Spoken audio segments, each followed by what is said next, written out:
What's up, everybody? Cinephile Mike here, and today I am joined by filmmaker Tristan Loraine and star and co-writer Tegan Grace Muggeridge to discuss their new short film, A Girl Called Alice, which will have its world premiere at the Raindance Film Festival. Inspired by London's ongoing mobile phone theft epidemic, the film blends social commentary with suspenseful storytelling while following a young woman whose reputation as an expert thief leads her into a dangerous challenge. Tristan and Tegan, thank you so much for taking the time today. Yeah, Thank you so much for having us. yeah, thank you, Mike. So please, I'm curious, tell me, how did the two of you first come together to work on this film? And what point did you realize this was a story that you wanted to tell together? Well, firstly, I met Tristan and the team of Fact Not Fiction Films in, I think, 2023, wasn't it? And I got cast in their project. They were filming a public awareness short about anti-bullying in sport. So that had Simon Callow in. I played his granddaughter. And then from there, I ended up working with Tristan and the team and being a part of Fact Not Fiction Films. And we decided to create a short about mobile phone theft. It's really important to me as well because a lot of my friends had their phone stolen in London right in front of my very eyes. So I said to Tristan, hey, let's make a short about it because it's, really And important. also as a company where we've got a heist film that we want to make, and getting to know Tegan over the last few years, we also do a lot of breast cancer campaigning, and Tegan's such a remarkable young lady and also an amazing actress that we want to cast her in our heist film.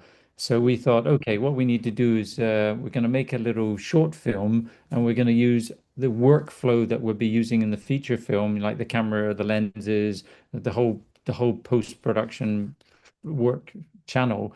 And we thought, well, if we make it on a really interesting public interest issue, then it's kind of a little promo for our film to come. So that's kind of another backstory to why we ended up making this film and using the equipment that we did, Mike. Mm.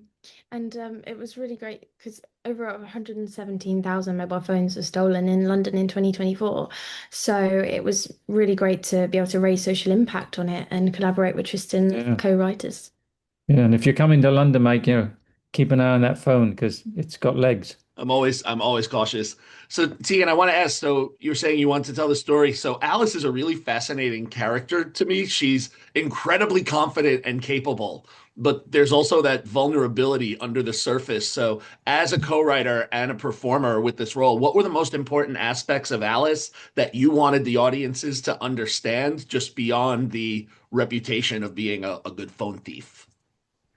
Without giving too much away, I think a key factor in the development of Alice was collaborating with Crime Stoppers on the specifics of how mobile phone theft is, carried out across London, especially gaining knowledge with them and them supporting us alongside EE was really key to develop the characters and allow us to create nuances between them and really be specific about, how many phones are stolen, how would they go about doing it, and that helped us to formulate sort of the world. And I think Alice is a really important character in the story of she's quite complex. So without giving too much away, Yeah.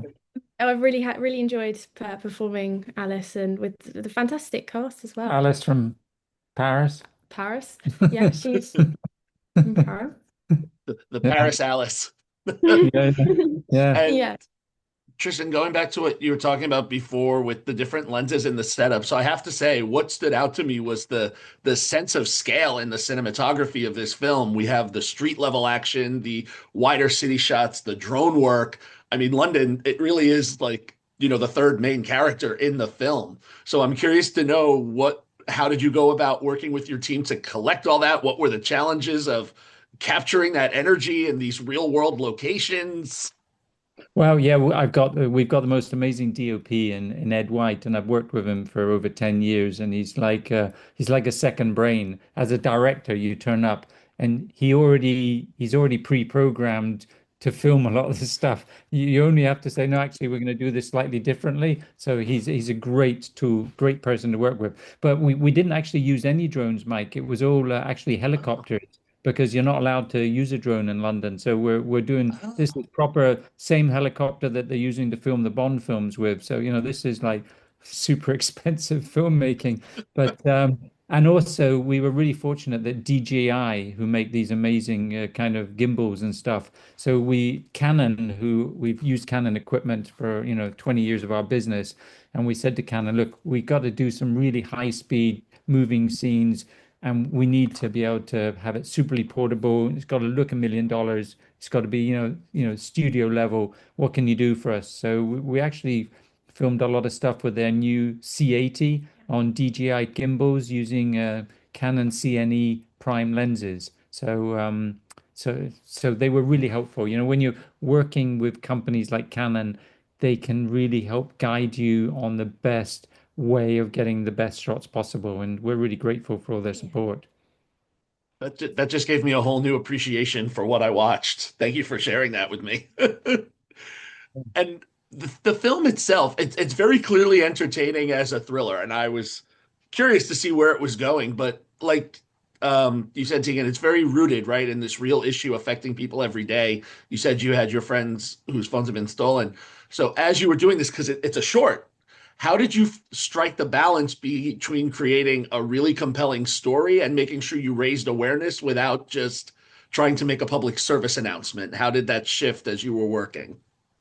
Yeah, I think that another key element was collaborating with Crime Stoppers and making sure that everything we had discussed, because they helped us develop the script as well. So from that side of things, we were able to form it around their knowledge and yeah, develop it in a way where we could go, right, this is the story and the idea that we have, but this is how we're going to do it, and maybe, and then the specifics sort of fell into place that way. And yeah, it was really great to collaborate with them. And there's an example in the story, Mike, that we were writing the script together, and we were writing a scene where somebody pulls a gun, Mm. and then there was a debate between us about would they really pull a gun or would they really pull a knife, and that we had a disagreement, shall we say, a writer's disagreement. So we rang up Crime Stoppers, and they said no, it'd definitely be a gun. So we went with a gun because this crime, this mobile phone theft crime in London, is so well organized. These phones are, a lot of them are going off to Asia, and this is really organized crime at a big level. A lot of people have this idea that it's just some young kids playing around, they're just nicking it. This is big business, and therefore Crime Stoppers' input was really invaluable in the making of the film, as was the Metropolitan Police. To film these scenes in central London, you have to have their total support. And that's a complicated procedure to go through, and very expensive. But they were amazing to let us, film those scenes of, police car chasing around Trafalgar Square whilst everybody's running their busy lives. That was a real challenge because if you're in a studio film, you would just cordon off the whole area and you have Right. total control of the area. So now we're working as an independent film, trying to do the best production possible with some very serious limitations because you can't control what's going on around you at the same time. So that adds a whole new level of complexity. Again, just hearing this is giving me an appreciation for what I watched in this film, and something else too. Speaking of recognition for the film, A Girl Called Alice is being recognized as the first short film to receive the Human Made certification. Yeah. So, yes. So, for viewers who may not be familiar with it, can you talk a little bit about what that designation represents and why it was a good fit for this project? Yeah, we're really honored to be the first short film ever made to have the Human Made logo. So basically, Human Made is a new initiative that's been set up by some great people, and they're basically you make a film, and then they watch the film in intricate detail and make sure that no part of that film was created by AI, and then you get the logo. So at the beginning of the film, it will say human made, and then it's in the end credits with a specific serial number. So there's one feature film I believe that was before us, and we're the first short film. And I really hope in the future all filmmakers will decide to do some of this because at the end of the day, this is a creative industry, and we're not against AI. We use it in the office every day for helping with Scheduling. research and stuff like that. But for the actual production, real people, real passion. It's just an amazing experience, and I wouldn't replace it for anything. And for both of you, one question I love to ask when I do these interviews, reflecting on A Girl Called Alice or maybe previous work, I love to ask, what would you say is one best practice in your work that you either picked up on this film or a previous one that you look forward to taking to into the next? And what would be one learning curve you try not to repeat?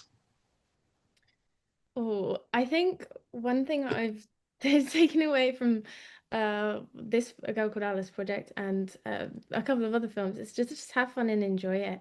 Um, especially with such an incredibly talented cast, had so much fun filming, even in cold conditions. It was very cold, but we were looked after by a wonderful production team, Fat Not Vision Films. So a massive thank you to them. And I think to take forward with me is to just keep exploring and keep learning. There's so many different ways that you can, as actors, that we can perform and react and interact with other actors within scenes. So it's really important to just keep putting yourself out there, keep developing your own things, keep writing, and just be creative. I think for me, this is our 20th anniversary that we've been in business making films, and the fact that a lot of our crews just stay with us for so long. I think somebody summed it up well once. They said when they work on our films, it's like being in the special forces because unlike a studio film where there's a huge amount of hierarchy and I'm this department or that department, when you work on our films, we work with a really tight, packed crew, really small crews, and people basically are working as a unit. And we will all win and lose as a team. And it's amazing. There's no, oh, I'm not doing that because that's not my job. And we all just get in there and get the job done and create stuff that we believe is to a really high standard because there is that comradeship. Everybody's got everybody's back, as Tegan always says. Yeah. And my final question before I let both of you go, I know that the film is making its world premiere at Raindance, but I'm assuming there have been a few test audiences that have seen this. So I'd be curious to know what has been the most rewarding reaction or commentary you've heard from those that have seen the film thus far. Well, it's been submitted to 300 festivals, and we submitted it, I think, on a Monday. And I think about 5 hours later, my phone rang, and it was a festival director in India who said to me, "Oh my God, I've just watched this film. It's the most incredible short film I've ever made. Tegan's going to win the best actress award." I said, "But your festival is not until later in the year." He said, "Trust me, she's won it already." And I said, "Really?" He said, "I'm sending you the certificate now. This film is incredible." And I thought, Wow. yeah, what amazing sensation. No, it's really, really fantastic feeling. We've already got quite a few that have been, we've got a few wins for the film already. So thank you to all the festivals who have selected us to screen. It's so much fun to film. I cannot wait for you all to see it. But ultimately, as a filmmaker, to be able to premiere your film at the Raindance Film Festival, the biggest independent film festival in Europe, is such a huge honor. And they've given us this most amazing slot, beautiful time on a Saturday afternoon. And, it's sold out like virtually Oh, instantaneously. wow. We just can't wait to be there with the gang and, It's brilliant. and a party.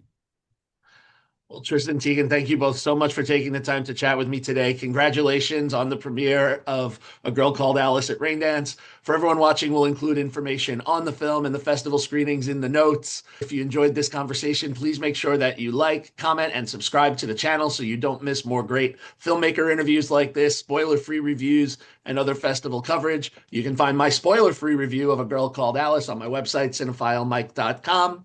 And as always, remember, take a break and watch something new. Tegan, Tristan, thank you so much and enjoy the festival.